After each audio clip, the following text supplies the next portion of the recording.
Muy buenas noches, bienvenidos y bienvenidas una vez más a Lenia Savioli, este programa político de la televisión cooperativa en este miércoles 13 de septiembre. Aquí estamos para poder compartir con ustedes varios temas que vamos a tratar y por supuesto dialogar, conversar con nuestros invitados. Para arrancar vamos a conversar un rato con el ministro de Salud de la provincia de La Pampa, doctor Mario Coan. Muy bienvenido, ¿cómo le va?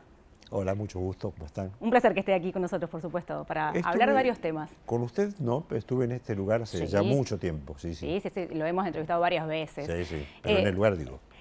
El primer tema que teníamos en agenda para tratar con usted tiene que ver con la importancia de la salud pública y qué mirada tiene usted en relación a estas propuestas de privatización, ¿no?, de la salud que traen algunos candidatos de cara a las elecciones generales, y hablo específicamente del candidato a presidente, Javier Milei, en el partido La Libertad Avanza. ¿Qué implicaría para la provincia de La Pampa una política de este tipo?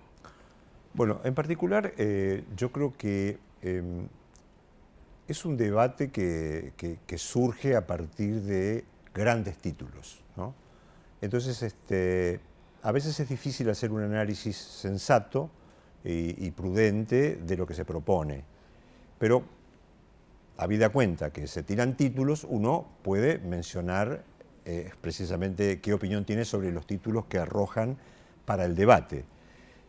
Yo diría que desde nuestra mirada del gobierno provincial, claramente la salud es un derecho humano indelegable, y la responsabilidad del Estado es clave en esa posición. Y así que esto como una medida, digamos, como una opinión directamente contundente en cuanto al rol del Estado para el cuidado de la salud de la comunidad. Eso me parece que es fundamental. Luego, dicho esto, si uno analiza estas frases que se arrojan, realmente a mí me gusta discutir sobre la idea o lo que se propone y no de personas. Así que mi objetivo sería hablar de lo que se propone. Por ejemplo, dicen, entre otras cosas, que la reformulación del sistema de salud haría que, por ejemplo, las provincias nos tendríamos que hacer cargo de una canasta básica de prestaciones. Entonces, yo cuando leo eso me pongo a pensar, esto es un eufemismo. ¿Qué significa una canasta básica de prestaciones? Digamos, un segmento de esta longitud. Nosotros hoy nos hacemos cargo de todo el universo de prestaciones. O sea que es un eufemismo para decir, vamos a reducir prestaciones. Porque si te obligo a una canasta básica, el resto queda fuera. Por ejemplo, esa es una interpretación que cualquiera de nosotros puede hacer. Luego, hablan de, por ejemplo, subsidiar la demanda. Digamos, es complicado explicarlo porque ni yo puedo explicarlo muy bien porque es más que nada para economistas, ¿no? Porque hablan de una mirada de mercado. Entonces la pregunta es, ¿la salud es un bien de mercado o, como dije al comienzo, por eso que con eso se terminaba la discusión, es un derecho que nos asiste a todos los ciudadanos de la República Argentina, en particular de nuestra provincia, y el Estado es el garante? Con lo cual, discutir sobre oferta y demanda se puede discutir en los mercados, que no es una mala palabra, ¿no?, claramente, pero cuando el mercado tiene bien, los mercados tienen claramente definido oferta por un lado y demanda por el otro. En lo que podría ser el mercado de la salud, eso es imposible. Y esto lo digo por la lectura que hice sobre autores que hablan sobre el tema, no porque yo sea un experto en mercado precisamente, porque, digamos, definido en cualquier mercado demanda y oferta, pero en la salud, en el medio de la oferta y la demanda estamos nosotros. En la población hay gente. Sí. Y estamos nosotros, el equipo de salud. Usted viene a demandarme a mí por una necesidad, una prestación determinada, y yo le cambio a usted la prestación porque digo, no, a usted le conviene, por tal motivo, hacer esto, esto y esto. Entonces ahí la demanda queda completamente modificada. Es imposible entonces predecir con certeza qué es lo que va a ocurrir. Entonces, esto del voucher Yo, sinceramente, hay 2 o 3 miradas que puedo decir, para no hacer larga la charla. Yo no me imagino como ministro de Salud yendo a Chosmalal y entregándole, o Chosmalal, Puelche, elijan el lugar ustedes, sí. Incluso no muy lejos todavía. Sí, sí. Yo no me imagino entregándole a una mujer un voucher para que elija dónde va a tener familia. La verdad, no me veo. Sí, me suena muy extraño. Son propuestas, las que trae, son propuestas por ahí que han tenido experiencias o experiencias similares en otros lugares del mundo donde han fracasado, y tenemos un cercano ejemplo que tiene que ver con Inglaterra, Gran Bretaña, digamos, con el sistema de salud. Es correcto lo que usted está diciendo, Marcela, ¿no? Marcela. Es correcto, Marcela, lo que usted está diciendo, porque precisamente todos los países en general tienen el sistema, digamos, demanda y oferta, como dije, está confusa, entonces es mixto siempre. Pero los países que pretendieron hacerlo, como el caso de Inglaterra, que usted bien mencionó, fue en el periodo de la primer ministro Thatcher, bueno, hizo una catástrofe en el sistema, a punto tal que ellos tuvieron un periodo de alta mortalidad infantil en los hospitales, tanto es así que, bueno, el siguiente ministro, que creo que fue Tony Blair, tuvo que cambiar y volver al sistema anterior, que no digo que es parecido al nuestro, porque hay otra cosa que hay que desmistificar. Me parece que hay que decirlo con toda la letra. No se puede extrapolar un sistema de salud de un país que se dice exitoso a otro país. Es imposible, por diferentes circunstancias, sociales, económicas, culturales, geográficas. Porque cuando usted habla de voy a darle un voucher a tal o cual persona, usted está asumiendo que esa persona donde vive tiene todo.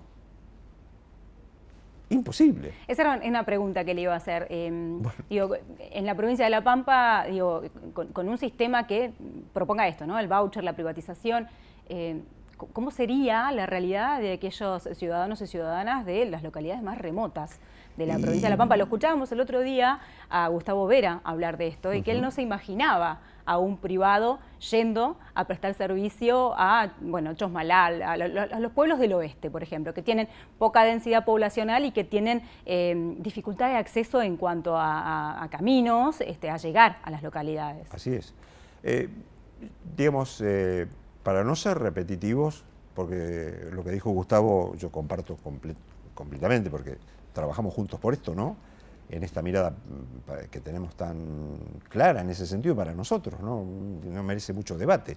Pero, bueno, volviendo al tema en particular, las primeras víctimas de un sistema de esta característica sería precisamente la población más vulnerable, por la razón que fuere. Hay otro dato que no tenemos que dejar pasar por alto, y es este que yo más o menos esbocé. Pareciera que un sistema de eso podría estar pensado para, a ver, Capital Federal, Cava, en este caso, ¿no? Ni siquiera provincia de Buenos Aires. Hablo de Cava, lugares chicos o altamente concentrados. Nosotros cuando asumimos la responsabilidad de conducir la cartera de salud, siempre una de las primeras discusiones fuertes en el sentido de análisis intenso, es cómo llegamos a cubrir un territorio de 143.000 kilómetros cuadrados con una densidad de población de 2,2, 2,6 habitantes por kilómetro cuadrado. Esto yo siempre lo comparo con Cava, que tiene 14.450 por kilómetro cuadrado. Entonces, ¿dónde está la concentración? Si el Estado no estuviera en todas estas localidades que usted mencionó, más las propias en las que vivimos nosotros, no se podría cubrir todo el espectro de necesidad que tiene la salud, que es tan demandante y tan demandada que, digamos, lo que estamos hablando usted y yo hoy, me invita dentro de un mes y capaz que hablamos de otra cosa diferente porque aparece una nueva demanda o una nueva realidad, porque no se está considerando, a mi juicio, el brutal avance de la tecnología, que es una ola, un tsunami. Sí. No se está hablando de la inteligencia artificial, no se está viendo los cambios que generan en la salud el conocimiento de la genómica y la preferencia del paciente. Esos 4 elementos hacen que esto sea permanentemente en cambio, esté en un dinámico cambio. ¿Qué hizo el Estado provincial? Desarrolló una red de salud provincial informatizada. Por supuesto que tenemos más para hacer, mucho más para hacer, pero que hemos avanzado también muchísimo. Digamos, la conectividad que progresa rápidamente en todo el territorio provincial, nosotros avanzamos juntos con ellos y tenemos, como yo digo, una red, y ya no más tenemos, ya no hay más francotiradores. Usted no tiene ya una posta sanitaria en un lugar alejado que no tenga posibilidad de contactarse con un nivel superior de preparación. Entonces se resuelven las cosas. Hay todo un sistema, ¿no? Exacto, que está reaccionando y que está funcionando. Una red. Dentro de este sistema, digamos que requiere mucha inversión por parte del Estado. Me gustaría hablar, porque usted también recién mencionó bueno, que en aquella experiencia en Inglaterra aumentaron los índices de mortalidad infantil, y relacionar esto con el calendario de vacunación, que es una inversión importante que hace el Estado en la República Argentina. Nosotros teníamos la intención de hablar con usted en relación a esto, para que por ahí el televidente tenga cuenta, en supuestos casos de privatización, por ejemplo, si se sacara el calendario de vacunación obligatorio y cada familia tuviera que costear esas vacunas para los integrantes, ¿no? de sus hijos, sus hijas.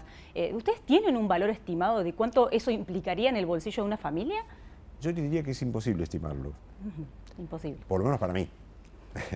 Habrá gente más preparada que yo que lo podrá contestar. Más allá de que obviamente que tiene un valor que va mucho más allá de lo económico. Ahí va, yo apuntaba a esto, ¿no? Más allá del análisis costo-beneficio. No bien usted comenzó a preguntarme esto, usted me llevó un poquito para atrás y yo me acordé de la discusión que había, y usted también se va a acordar ahora cuando lo mencione, cuando tuvimos que adquirir la vacuna de la COVID. O sea, la vacuna para combatir la enfermedad producida por el coronavirus. No me imagino, sin un Estado presente y organizado, cómo se haría la logística para traer vacunas. Las vacunas se compran en la oficina rotatoria de la OPS y en otras similares de organismos similares. Entonces, depende de qué lugar compre, tiene un valor determinado, depende de qué vacuna, tiene un valor determinado. Pero no es solamente eso, es la compra del insumo, el traslado del insumo, el ingreso del insumo. Es tan complejo. ¿Usted se acuerda cuando algunos políticos salían a decir, vamos a salir a comprar vacunas nosotros? Sí, me acuerdo.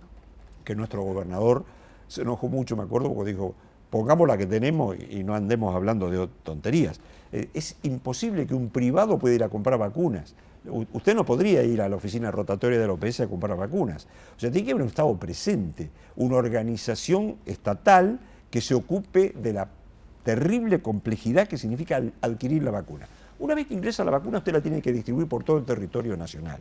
Una vez que usted la distribuye por todo el territorio nacional, tiene que además considerar de la vacuna, tiene que considerar la jeringa, el vacunador, el transporte, la cadena de frío. Entonces, cuando usted me pregunta el valor, y yo le puedo decir un valor aproximado, me puedo acordar de un valor de una vacuna. Por ejemplo. Por ejemplo, cuando empezó había, si no recuerdo mal, la vacuna, la Sputnik creo que valía $20, si no recuerdo mal. Pero la China salía más cara, la de ARN salió más cara, y así. Y usted piense que en nuestro país, que tenemos uno de los calendarios de vacunación más completos del mundo, como mínimo, que yo recuerdo ahora, tenemos 18 vacunas obligatorias.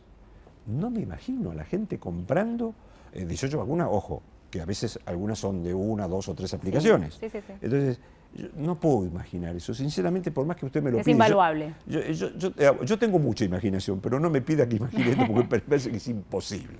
Ministro, lo voy a cambiar de tema y lo voy a llevar a una problemática que está latente en estos días en la provincia de La Pampa, que tiene que ver con el PAMI, que tiene que ver con un reclamo que están haciendo 4 clínicas privadas de la provincia, 2 de la localidad de Santa Rosa, 2 de la localidad de General Pico, que en el día de ayer ya anunciaron que a partir de mañana van a estar realizando algún tipo de corte de prestaciones. Son algunas prestaciones en estas clínicas que van a estar cortando con el PAMI. Hablamos de lo que son internaciones clínicas y las intervenciones quirúrgicas, creo.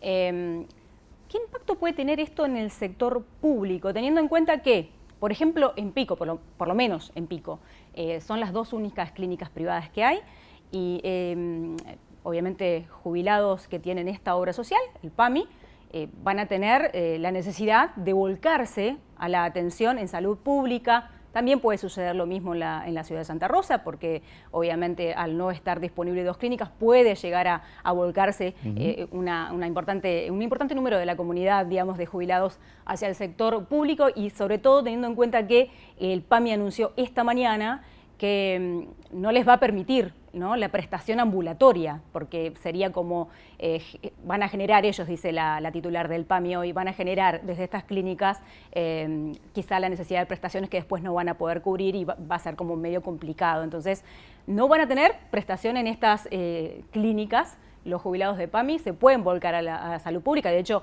entiendo que ya tuvieron reuniones con autoridades del PAMI, por lo menos así lo dijo la titular del PAMI esta mañana. ¿Qué importancia tiene esto para ustedes? ¿Les preocupa? ¿Cómo puede impactar en el sector? Naturalmente que preocupa, porque lo primero que nosotros tenemos que entender, a mí me preocupa y además lo lamento. Yo creo que, y espero que de acá hasta mañana se pongan de acuerdo y lleguen a digamos, acuerdos básicos, porque precisamente estamos atravesando momentos muy complejos en todos lados. Muchas discusiones, muchos no escucharnos, hay mucho de todo, pero creo que en esto en particular primero está el paciente. Nosotros no nos podemos olvidar de eso. Primero tenemos que asistir a nuestros pacientes. Es un problema que tiene que arreglar entre las 2 partes. Nosotros no puede tener ningún tipo de injerencia el Ministerio de Salud. No podemos, porque esto es el Instituto Nacional, digamos, de orden nacional, el PAMI, y contrata a instituciones privadas. Eso es un tema entre PAMI y no todas las instituciones, porque hay otras instituciones que están fuera del conflicto. A mí me gustaría que lleguen a un acuerdo y esto termine ahí, pero yo, para cerrar esto concretamente, nosotros somos garantes de la atención médica. Si todo lo que surja como emergente de este conflicto, Salud Pública va a tener que estar al pie del cañón. ¿Puede oficiar, digamos, como por ejemplo en aquel conflicto que hubo con los médicos de ginecología, quizá desde el Ministerio propiciaron o intentaron llevarlos a la mesa de diálogo? ¿Hubo algún tipo de intervención en ese momento desde el Ministerio? Porque el conflicto, me recuerdo que se extendió bastante en el tiempo. Sí, yo, en ese conflicto, digamos, yo tuve participación, yo intenté acercar las partes, pero bueno... sí, son 2 partes privadas. Sí, digamos, yo me ofrecí como mediador, no me fue muy bien, pero yo lo intenté. Yo soy una persona de intentar las cosas cuando creo que nos tenemos que escuchar, cuando tenemos que aplicar el sentido común y buscar soluciones, no formar parte del problema. Y a veces se ponen en posturas tan extremas que forman parte del problema y nunca de la solución. Porque más allá de que a mí no me fue bien, el tema se terminó resolviendo como yo planteaba que había que resolver. Pero bueno. Tan mal no le fue entonces. No, sí, no quiero decir, mi intervención no sirvió de nada en ese momento. Bueno, pero sirvió a posteriori. ¿Qué es eso? Ministro, algo, no sé si hay algo similar, pero vamos a hablar ahora de salud mental, ¿sí? Que entendemos todos que en los últimos años ha habido un aumento de la demanda en salud mental. Esto es algo que se incrementó tras la pandemia y es un fenómeno internacional. Hay un conflicto o una dificultad que tienen muchos pampeanos y pampeanas para acceder, digamos, a la prestación a través de las obras sociales, porque profesionales de la psicología o no tienen espacio en la agenda, es difícil conseguir un turno. A veces los profesionales de la psicología no tienen disponibilidad de agenda y otras veces han decidido no atender directamente con las obras sociales y cobran, digamos, el costo de un turno termina siendo unos aproximadamente 6.500 pesos, algo que por ahí es difícil de costear para una gran masa de la población, que son trabajadores. ¿Qué posibilidades de injerencia tiene el Estado también allí, para garantizar el acceso, ¿no?, a una prestación de salud, que es un derecho en este caso? Y también la pregunta, ¿no?, reitero esto, ¿no?, ¿qué impacto podría tener en el sector de salud pública si estas personas no logran dar con el turno, digamos, con profesionales de psicología y, bueno, no pueden costearlo? y no les queda otra que, ¿no?, ir al servicio de salud pública. ¿Esto preocupa también? Digo, ¿es una realidad que ustedes ven? Por supuesto que preocupa. Hace unos minutos atrás yo le decía, si usted me invita dentro de un mes, vamos a hablar de otro tema, porque siempre las demandas hacia nosotros, digamos, son interminables. No digo que no sean adecuadas ni justas, sino que digo que nosotros siempre somos muy requeridos. Nosotros no podemos, yo en lo personal, no podemos tener opinión sobre lo que el colegio de psicólogos o los psicólogos individualmente decidan sobre su práctica profesional. Yo puedo llamar, una vez más, a la reflexión diciéndole, a ver, primero están nuestros pacientes, veamos cómo lo podemos manejar. Nosotros también tenemos recursos, tenemos una subsecretaría de Salud Mental y Adicciones que trabaja a destajo en muchos temas. Primero, me faltó un dato no menor, coincidir con usted que la salud mental ha sido severamente, de mucho tiempo viene afectada, pero ha sido severamente comprometida en el proceso de pandemia con el encierro. Tenemos dificultades con los niños en el aprendizaje, en el habla. Apareció todo lo que podía estar debajo de la alfombra, emergió. Y bueno, nosotros también tenemos, la demanda es infinita y el recurso es finito. Por eso yo siempre digo, seamos cautos a la hora de lo que pedimos o lo que reclamamos. Más allá de la justicia, a veces está la justicia pero no está la oportunidad. Entonces hay que encontrar el reclamo justo con la oportunidad justa para que, bueno, se pongan de novios y podamos funcionar. Pero preocupa, nos ocupamos, pero sé que va a haber gente que me estaba escuchando en este momento, o va a escuchar cuando yo le dé esta respuesta, y va a decir, bueno, el ministro no dijo nada, no resolvió nada. Es que en salud yo tomo el desafío y trato de resolver, y tratamos de trabajar, y trabajamos a destajo. Es un ministerio que trabaja las 24 horas del día, los 365 días del año, con problemáticas que no voy a contar acá, obviamente, pero que usted ni se imagina que atendemos cotidianamente. Nosotros no salimos nunca en los diarios por las buenas cosas. No está mal. Las buenas noticias no son noticias. Eso uno lo acepta. Pero de repente un señor le faltó no sé qué cosa y salimos en las redes, son las reglas del juego. Ya me acostumbré. Al principio me disgustaba, ahora me acostumbré.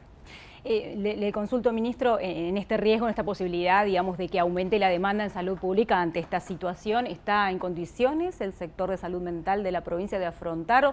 Y se lo pregunto ¿por qué? Porque también he sabido que a veces cuesta mucho también conseguir turnos con profesionales de salud mental en el sector público. Digo, ¿en qué manera impacta en ese sentido? Por eso le estoy diciendo, nosotros tenemos recursos, pero los recursos no son infinitos. Hay que invitar entonces quizá al resto de los actores de... A ver si nos ponemos de acuerdo en esto que yo quise transmitir por si no fui claro. Bien. Usted puede tener 100 psicólogos trabajando. Si un sector deja de brindar la prestación y se vuelca todo a esos 100, esos 100 no van a dar abasto. Entonces va a tener que poner 200.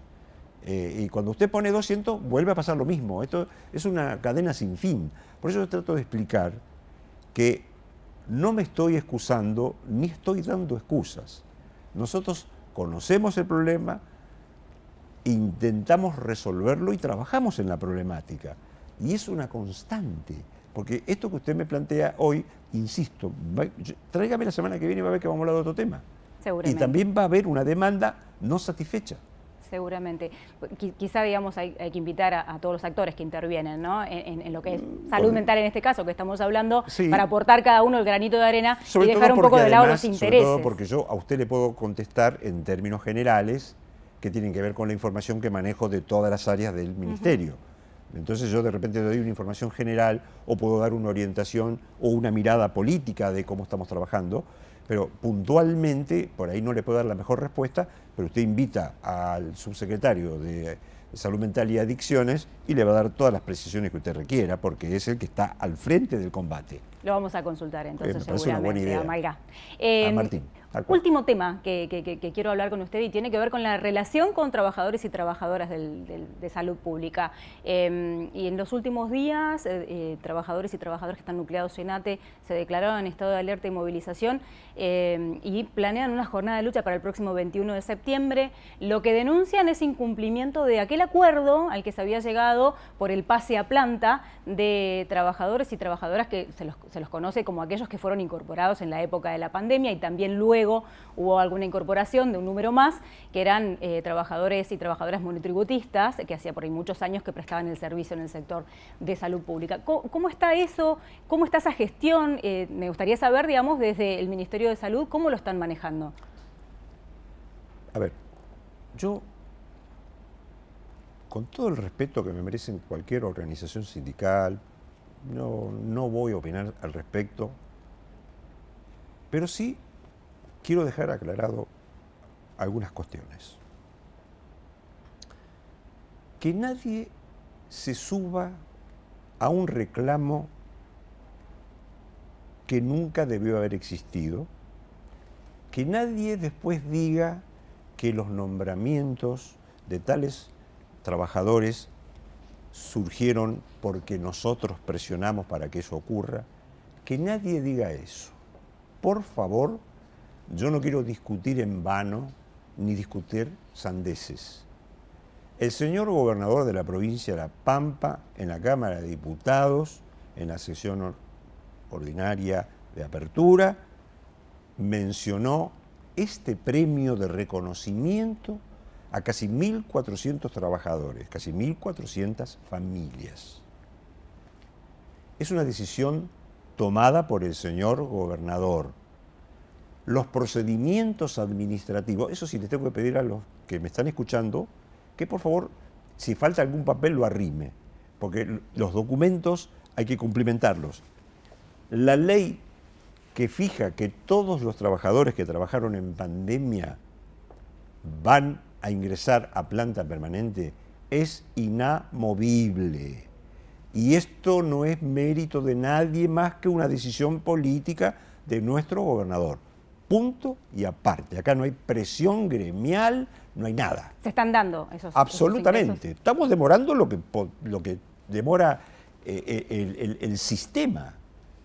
Y bueno, ya digo, les pido a los trabajadores que por favor, a los que están todavía con algún papel sueltito o que se olvidan, ¿no?, que por favor, porque eso sí, si usted no cumplimenta con todo, no puede ingresar al Estado si usted no cumple con todas las normas que se exigen. Pero esto es igual para cualquiera, ¿eh? Sí. No es para ellos en particular. Entonces, que quede claro que es una decisión del gobierno de la provincia de Pampa, en particular del señor gobernador, que decidió, es única provincia, debe ser la única provincia. Déjeme terminar esto porque si no... Sí. Y otra cosa que quiero decir, esto no alienta a nada, pero sí puede generar temor en algunos trabajadores que ellos pueden generar dudas. Si usted vio que repetir muchas veces una mentira la transforma en verdad. Es mucho más fácil engañar a un sujeto que demostrar que ha sido engañado. Entonces yo no quiero que al grupo de trabajadores que están y van a ingresar le generen el temor de que no lo van a hacer. Ingresan directamente a planta, ¿verdad? Van a ingresar a planta. Porque por ahí hay algunas versiones de que algunos monotributistas pasaron a artículos sextos, no directamente... Mezclan las para cosas. Aclarar. Ya lo dije para dejarlo claro. Saquemos todo esto del medio. Ley 3488. Todos los que tuvieron el famoso sexto COVID van a planta permanente. Deben terminar con todos los requisitos administrativos ellos y nosotros tenemos que terminar también de todo el proceso que lleva 35 pasos. Bien. No es fácil. Estamos trabajando a destajo, pero presionan sobre un hecho que no es necesario porque lo estamos haciendo. Entonces, cuando vean el resultado final, que todos van a entrar, todos los que hicieron lo que tienen que hacer van a entrar, después no vayan a decir, entraron por mí. Por favor, entraron por el señor gobernador. Que quede claro. Por favor, que quede claro. Ministro. Porque si no, estamos generando una situación que no es cierta. Y lo otro, que culmino, si usted quiere o me pregunta, es que las paritarias están abiertas, la paritaria sectorial está abierta. Y en este sentido también quiero aclarar algo. Quiero aclarar algo porque también hay que desmistificar algunas cuestiones. Cuando se hicieron las paritarias general, tanto gremio como Estado acordaron, y creo que hasta estuvieron muy contentos, yo diría, con el acuerdo, de que aparte del aumento por paritaria obtenido, merecido, el gobierno sostuvo la cláusula gatillo y la sostiene. Y esto implica, como yo digo, un recurso importante. Los recursos no son infinitos. Y todos los gremios estuvieron de acuerdo que se hiciera todo el esfuerzo en ese lugar. ¿Está? Sí, sí. Eso es muy importante que se entienda, porque ahora, cuando vamos a la paritaria sectoral, donde tenemos que discutir más que nada cuestiones laborales que no involucren en cuestiones económicas, empezamos a reclamar más cuestiones económicas también. Pero esto lo digo para aclararlo, porque todos estuvieron de acuerdo que había que realizar todo el esfuerzo en la cláusula gatillo y en el incremento paritario y la cláusula gatillo. Y eso se sostiene. Y hoy la paritaria sectorial está abierta, así que no encuentro muchos motivos para hacer tanto escandalete. En respecto a la paritaria sectorial, denuncian también que hay varias temáticas que llevaron a la mesa y que, bueno, por parte del Ministerio de Salud, por parte del Gobierno, no quieren tratar temas que tienen que ver, por ejemplo, con la reducción de jornada laboral o la reducción de edad jubilatoria. Está abierto entonces el Gobierno a discutir esto. Mire, son temas a discutir, pero yo digo esto. A ver, por eso digo esto. Cuidemos lo que tenemos. Usted me preguntó hace un rato atrás por una persona de la política que quiere privatizar todo. Nosotros estamos cuidando el Estado provincial, estamos cuidando una salud pública. El Estado provincial, nuestro Estado provincial, está destacado en el país por estas acciones, particularmente en salud. Entonces, si vamos a cuidar la salud, si vamos a cuidar lo que obtuvimos, como por ejemplo, te voy a poner un ejemplo, en pediatría había, puedo equivocarme en el número y ya me estoy disculpando, había 14 enfermeras, ahora tenemos 30. Antes contaban el goteo con la mano, ponían el segundero y tenían la chapita, hoy tienen bombas de infusión. O sea, las relaciones laborales también mejoraron. Para las 14 que estaban, o 14 que eran enfermeras, enfermeros, ahora son 30. Mejoró la relación laboral para ellos. La reducción horaria, a ver, habrá que discutirlo oportunamente. Hoy cuidemos lo que tenemos. Yo por eso digo, a veces hay reclamos justos, pero no hay oportunidad adecuada. Entonces, hoy que la provincia hizo una enorme inversión en salud pública, le dio todo lo que requiere el trabajador. Yo vengo de otros lugares, porque mi obligación como ministro es representar a la provincia en los confederales, y yo escucho, yo no quiero hablar mal de nadie ni juzgar a nadie, pero nosotros los trabajadores del Estado provincial, el último día del mes hábil, tenemos depositados nuestros sueldos. El último día del mes hábil de cada mes tienen depositado el sueldo. No ocurre en todos lados. Sí, es cierto que es una realidad. Entonces, que no se repite en todo seamos el país. justos a la hora de la discusión y, sobre todo, seamos educados y escuchémonos. El problema es, si yo lo que te pido no lo puedo conceder, no porque soy un maldito, digamos, es mucho más fácil decir que sí que decir que no a todas las cosas, ¿no?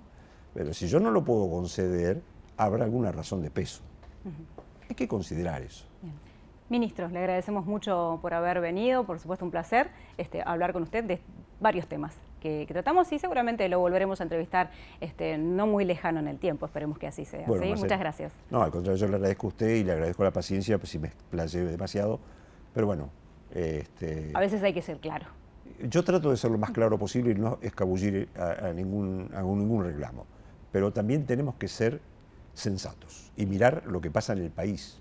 Mirar lo que pasa en el país. Muchas gracias, Mario Coban. Con este cierre nos vamos, por supuesto, a realizar una breve pausa y enseguida regresamos con más Leña Savioli.